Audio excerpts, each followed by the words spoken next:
The purpose of the interview is to evaluate your mental maturity also, not only technical capabilities, your mental maturity, because executing projects, whether it TCS or any other organization, is not going to be easy. You will need to manage. So first 2 years, 3 years, you will be doing, you will be part of a team, but then you will be asked to manage a team.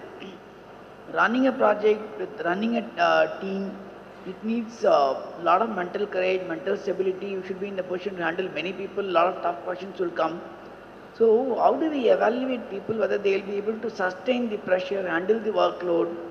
So the only way to do is to provoke interviews and see if they are able to handle the situation. Like when I go for campus recruitment, we ask many questions in the project report, right? Then we'll also say that there are customers who will be very tough. How will you handle the projects in very very tough situations? Tomorrow, you have to make a delivery next week. Somebody is wants a leave 1 week leave today. How will you give that? See, a lot of tough questions will come.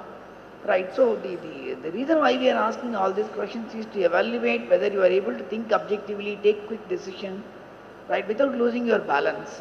That's the perspective from where we ask such questions. It's essentially a way to see how you will react. So you can, yeah, the best is to actually to deflect it, as Mohan has explained that. And in a way, if you have reached that stage of the interview, that means you've already cleared the technical hurdle. So you should actually be more comfortable with deflecting that. You could just say maybe it's another Amrita, sir. Maybe you got the wrong Amrita. Right? That could be a easy way to deflect it. So, sorry, I assumed your name was Amrita, right? Yeah. You have just said, yeah, maybe this another Amrita in another college. That's an easy answer. My name is Karthik, coming from Pradusha Engineering College. My question is, what is your current expectation from corporate from the student? I mean, I was telling Srini and Madhu that I am no longer corporate, I am an entrepreneur. So Srini is the only corporate guy here. So the answer should be given from Srini, but I'll give him 1 minute time to, and then, I'll give my perspective. What is the expectation from corporate? You must keep in mind that, I am very rude here. The expectation is not from the corporate also. The expectation is from the person who is interviewing you. Just keep that in mind. And interviewers are of different forms, sizes and shapes, right? So end of the day, it's the interpretation of what the corporate wants as heard from the interviewer. Okay, keep that in mind. So there is nothing like a, holy science in this. Expectations from corporates are, they use the students, stay with them for 2 or 3 years at least. They don't run away, okay, and they do what they are asked to do. They go through the training. I'm talking typically about the large corporates, and they deliver value to the clients. It's as simple as that, okay. But end of the day, you have to forget about what the corporate wants. Okay, end of the day, how you are able to link to the interviewer is what you have to focus. But since you asked about the corporates, keep that in mind. If you remember my first slide, where he said that, I looked into your website and saw the earnings of the last 2 quarters. I want you to make sure, if you can, before you go for an interview, go into the website of that company.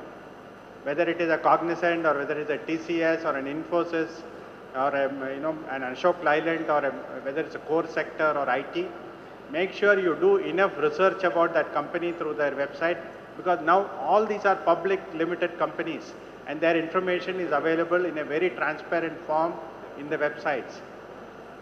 So that is how you create the linkages to the company and to the interviewer.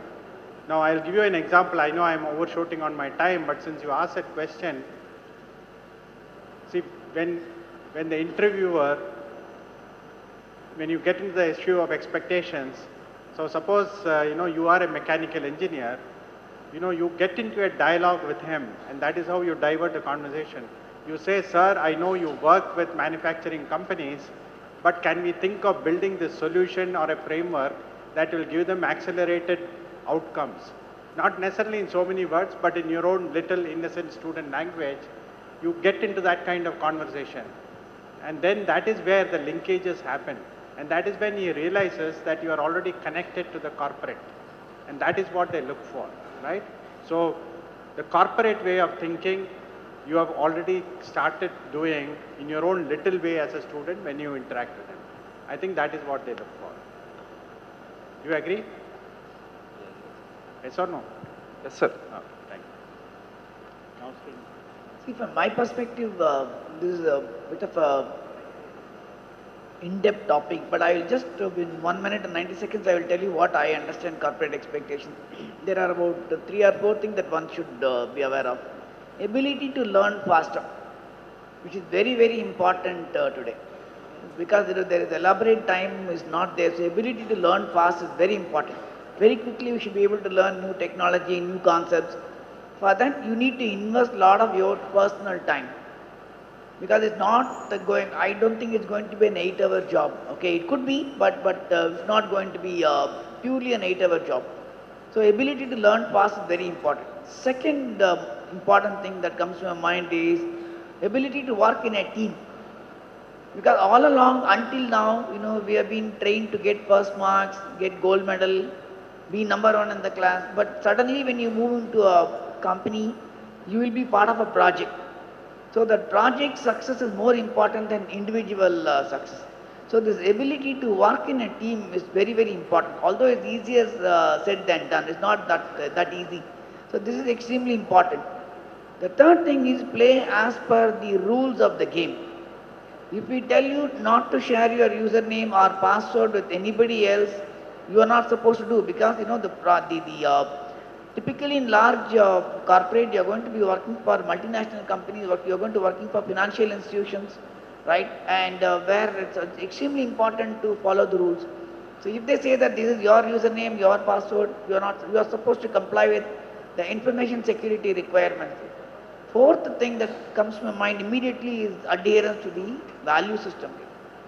I think if we can do these 4 very quickly, the one-fifth thing what I have in my mind is flexible. You should be able to handle any customer, any project, any technology. Most of us tend to think that one technology, other technology is superior. So we don't want to do COBOL. But I have seen guys who are still doing COBOL who are in heavy demand. Those guys command lot of respect also. You should be in a position to handle any technology, any country. They will say that I will go to this country, I don't want this project, I want that project. So I think our ability to learn faster, our ability to work in a team, our ability to be flexible, adaptive, flexible, our ability to play as per the rules, right? Value system is very important. These 5 things are coming to my mind, irrespective of IT, non-IT, or core sector, IT sector. These 5 things come to my mind. These are the things that we are really looking for. And I think points have been already well covered. Essentially, key point that we will look for is, does the candidate have his basics right, and has he shown the ability to continue to learn?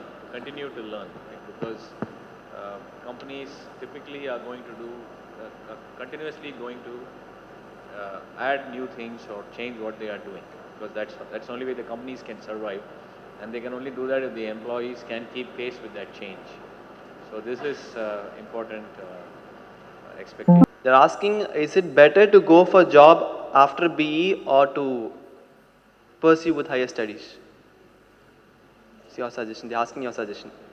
Yeah, let me start, and I'm sure my colleagues will continue. So actually, all of us have advanced degrees beyond the engineering, so therefore we can. So it's very clear what we have done, right? So, but I have, of course, worked right after my engineering and then got a business degree. It all depends on really what is your interest. If you already find a job that suits you and you felt you had enough of engineering education, then you should take up a job. But if you have an interest in the subject, then I would definitely recommend higher education, because the demand and the expectation, the requirement for expertise is going to increase. So definitely, if you want to be an expert, you must definitely study further. I think the answer is it depends. Just to add what Madhu says, for different people it is different expectations and outcomes. For me, for example, I wanted to get into IIT. I did not get during the BTech time, but I made sure I got into in the MTech time, the post-graduation. So I decided, no, I will not go for a job. I will do my post-graduation and then go for a job. And it has worked well for me. So I think that's a decision that you will have to take. There is nothing like, again, I keep saying right or wrong answer. There are nowadays different options for you, unlike, during our times. So what are the different options? Go for a job, 2 years, do an MBA, that is one option. Go for a job, continue in that career for a long time. Do a higher studies. Higher studies again, you can do engineering or you can do a B school. So what will work for you and what is required by you in the family is what is going to make that. Don't make, my only request to you is don't get into this herd mentality. All of us nowadays, we get into this herd mentality. That is whatever my friend does, I will also do. My friend goes to IIM, I will also go to IIM. So don't get into that, right? So do what you think is good for you. Obviously you should go for discussions with your parents, with your friends, close friends, or any others, who can, genuinely help you. So take that call based on that. I have an opinion about this question, particularly for the girls. I generally feel, however much we talk of equality, gender equality and all, the responsibilities increase once we enter a family life. However much we would like to avoid it, it becomes tougher. If you go to an office, you are answerable to somebody there, so we will be there on time. We can do it. But to equip yourself with further education becomes tougher once you have your own family, once you are away from the care of your parents. So that is what I advise my daughter. I benefited because I just didn't stop with a PG. I went on to do, I did a premier institute called IIT Madras. So even after having a gap of 6-7 years for my family, I could come back to my profession. So I'm not very sure whether what I tell is right for the boys, but at least for the girls, I will certainly tell, study as much as possible, equip yourself. Even if there is a break, you can come back at a level higher than the normal BTech students who will be entering the job market. So that may be beneficial, but honestly speaking, my daughter did not listen to me. She has taken up a job. Once you're in a job, there are certain demands from the job because not everything you see on a job will have been taught to you in college. So there's ample scope for learning from your desk as well as Mr. Srini was talking about. You have online courses, you have additional certifications that come up which will be relevant to your job, your activity at the office as well. If you have dreams beyond like becoming a business analyst and taking a different route later on, then you can pitch in on CAT and all the B schools. So but there are ample scope for learning if you want to learn. There are so many windows open for you, not just one.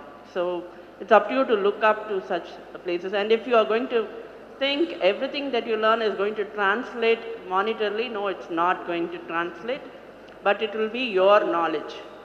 You'll become a different person once you learn something new. That much I can assure you. And it will be useful somewhere, sometime.